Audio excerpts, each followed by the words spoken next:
Yes, good morning everyone. आज का हमारा एक नया टॉपिक भारतीय इतिहास में जो जितने भी भारत में जो स्वतंत्रता से पूर्व जो आंदोलन हुए हमारे भारतीय लोगों के द्वारा, उसमें सविनय अवज्ञा आंदोलन भी उतना ही महत्वपूर्ण माना जाता है जितना कि अन्य जितने भी आंदोलन हुए उनमें से एक ये भी महत्वपूर्ण है। स्लाइड में आपको दिख रहा होगा महात्मा गांधी जी सविनय अवज्ञा आंदोलन। इस टॉपिक के बारे में हम अध्ययन करेंगे, एक एक पहलुओं के बारे में समझने का प्रयास करेंगे। आगे बढ़ते हैं। आज के इस टॉपिक के साथ में दिनेश कुमार मीणा आप सभी बीए सेकंड ईयर हिस्ट्री के जो स्टूडेंट हैं उनका सभी का स्वागत करता हूं, अभिनंदन करता हूं। हमारे टॉपिक की तरफ हम अग्रसर होते हुए आगे बढ़ते हैं। सविनय अवज्ञा आंदोलन की पृष्ठभूमि किस प्रकार की रही, कैसे ये आंदोलन, इसका क्या स्वरूप था, इसके बारे में हम पढ़ लेते हैं। तो ब्रिटिश साम्राज्यवाद के विरुद्ध भारतीय राष्ट्रीय कांग्रेस द्वारा चलाए गए जन आंदोलनों में से ये भी एक जन आंदोलन था। 1929 ईस्वी तक भारत को ब्रिटेन के इरादों पर शक होने लगा कि वह औपनिवेशिक स्वराज्य प्रदान करने की अपनी घोषणा पर अमल करेगा कि नहीं। ऐसा होगा क्या? ब्रिटिश सरकार जो साम्राज्य है, जो ईस्ट इंडिया कंपनी का जो प्रभुत्व है, उस पर भारतीयों के द्वारा एक संदेह की भावना जगी। भारतीय राष्ट्रीय कांग्रेस ने लाहौर अधिवेशन 1929 जो हुआ था में घोषणा कर दी कि उसका लक्ष्य भारत के लिए पूर्ण स्वाधीनता प्राप्त करना है, यानी कि पूर्ण स्वतंत्रता प्राप्त करना ही एकमात्र लक्ष्य रखा गया। महात्मा गांधी जी ने अपनी इस मांग पर जोर देने के लिए 6 अप्रैल 1930 ईस्वी को सविनय अवज्ञा आंदोलन छेड़ दिया, जिसका उद्देश्य कुछ विशिष्ट प्रकार के गैर कानूनी कार्य सामूहिक रूप से करके ब्रिटिश सरकार के समक्ष जो छोटी मोटी प्रॉब्लम्स क्रिएट करना था, उन प्रॉब्लम्स के माध्यम से उनका एक ध्यान भटका के भारतीय लोगों के प्रति प्रदर्शित करना था कि आप जितना समझ रहे हैं उससे कहीं लोग बेहतर समझ के साथ में अब आपके सामने प्रस्तुत होंगे। ऐसा इस आंदोलन के माध्यम से एक स्वरूप तैयार किया गया अंग्रेजों के प्रति। नेक्स्ट आगे बढ़ते हैं हम। सविनय अवज्ञा आंदोलन की घोषणा महात्मा गांधी जी के द्वारा किस दिन की गई, तो वो अपन ने इससे पहले में जो स्लाइड थी उसमें भी अपन ने देखा, और अपन इससे पहले के जो वीडियोस देख चुके हैं गांधी जी के बारे में, उनमें भी अपन ने पढ़ लिया है कि 6 अप्रैल 1930 को गांधी जी के नेतृत्व में इसकी घोषणा की गई थी। और आंदोलन का मुख्य उद्देश्य था ब्रिटिश सरकार द्वारा बनाए गए कानूनों को तोड़ना और उनकी बात की अवहेलना करना, यानी कि उनके जितने भी कानून बने गए हैं भारतीयों के प्रति, उनको तोड़ना और उनका उल्लंघन करना। इस प्रकार का मुख्य इस आंदोलन का उद्देश्य था। नेक्स्ट आगे बढ़ते हैं हम। इसकी शुरुआत के बारे में पढ़ लेते हैं। इस आंदोलन की शुरुआत गांधी जी की दांडी यात्रा के साथ शुरू हुई थी, जहां गांधी जी ने साबरमती आश्रम, जिसे अहमदाबाद आश्रम के नाम से भी जानते हैं, से दांडी की पैदल यात्रा कर 12 मार्च से 6 अप्रैल के बीच 24 दिनों में अपने सहयोगी के साथ में यात्रा की। अंग्रेजों ने नमक कानून बना दिया था, जहां किसी भी भारतीय के पास समुद्र के तट पर नमक बनाने का अधिकार नहीं था। तो इसी के प्रति भारतीयों के द्वारा किया गया ये एक महत्वपूर्ण विद्रोह था। जितना अंग्रेज सरकार के बाकी कानून बने थे भारतीय लोगों के प्रति, उनमें से एक इसका भी बहुत ही महत्वपूर्ण योगदान था। नेक्स्ट हम देख लेते हैं। अंग्रेज सरकार विदेश से आयात नमक को ही भारत में बेचना चाहती थी। जो नमक बाहर से जो विशेषकर इंग्लैंड की तरफ से जो आता था माल, उस पर अपना अधिकार चाहती थी, ताकि उनकी आर्थिक व्यवस्था और मजबूत हो सके, अधिक मजबूत हो जाए।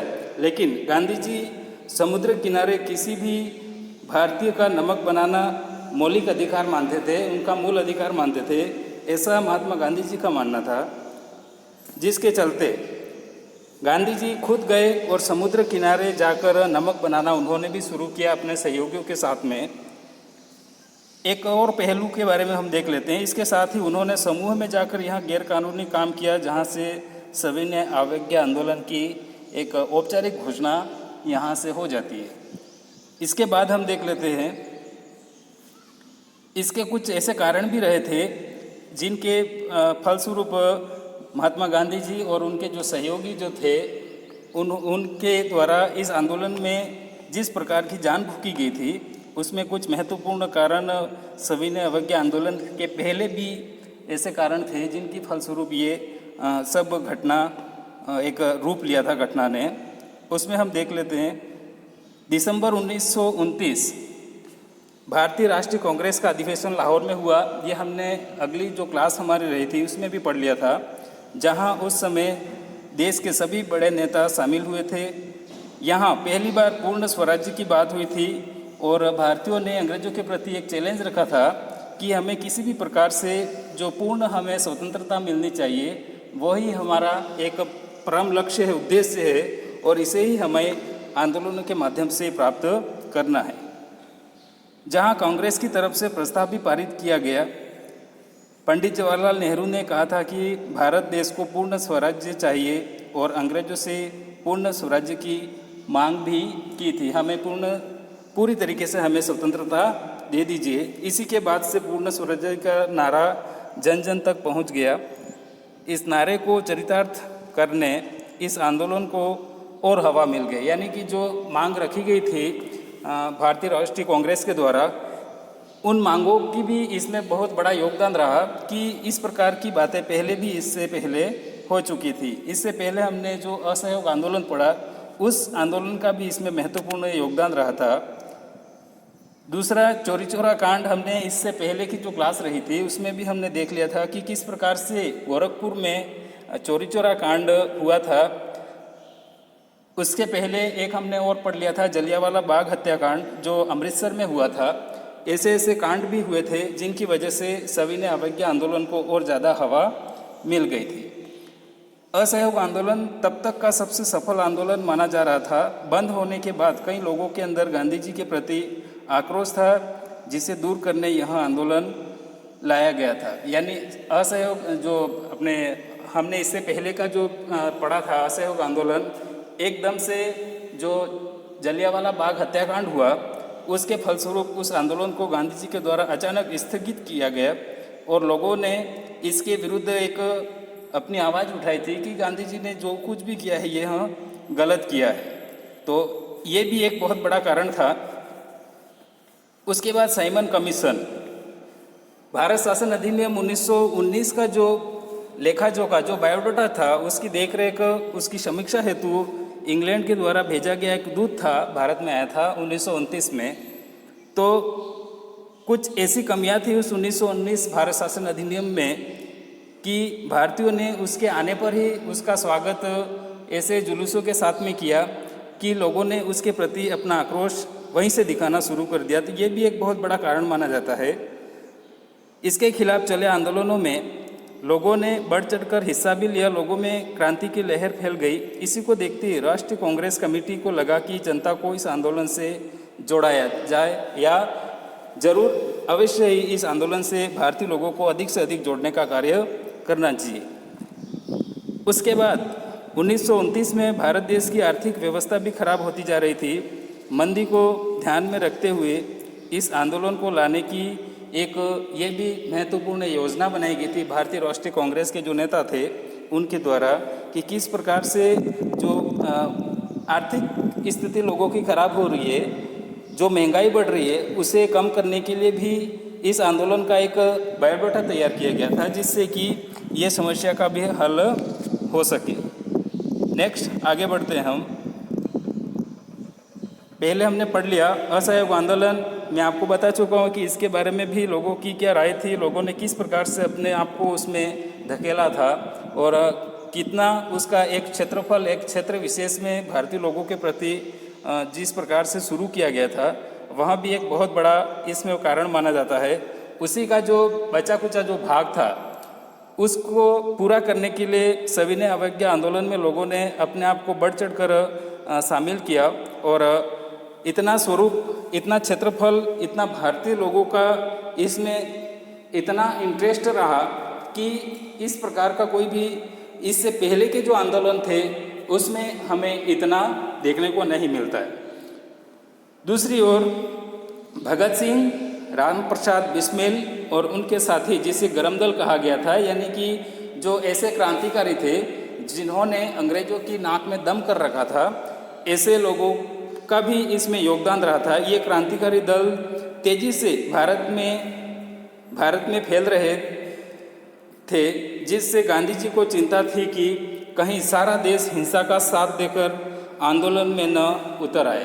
गांधी जी का ये मानना था कि जिस प्रकार से भी हम आंदोलन करेंगे, हमारी जो मांगे होगी उन मांगों को हम अंग्रेजों के समक्ष प्रस्तुत करेंगे, लेकिन उसमें हमारी जो मुख्य लक्ष्य होगा वह इस प्रकार से होगा कि हम किसी भी इसमें कितना भी तेज़ी से हम आंदोलन करेंगे, लेकिन उसमें हम किसी भी प्रकार की किसी हिंसा का प्रयोग नहीं करेंगे। तो उनको एक ये भी बात सताने लगी कि कहीं ना कहीं जो क्रांतिकारी दल है वह पूरी तरीके से इस आंदोलन में सक्रिय न हो जाए, और अगर ऐसा होता है तो यहाँ आंदोलन जो सविनय अवज्ञा आंदोलन है, हम शांतिवादी तरीके से अंग्रेजों के द्वारा जो कानून बनाए गए हैं उनका हम उल्लंघन करेंगे, लेकिन उसका एक हम अपने तरीके से बिना किसी हिंसा के इसका उल्लंघन करेंगे। और अगर ये गरम दल के जो नेता हैं इसमें शामिल हो जाते हैं तो हिंसा होना स्वाभाविक हो जाएगा।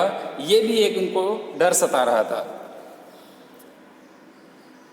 इसके बाद हम देखते हैं कि ये डर होने के बाद इसलिए उन्होंने सविनय अवज्ञा आंदोलन लागू करने के लिए यह सही समय समझा।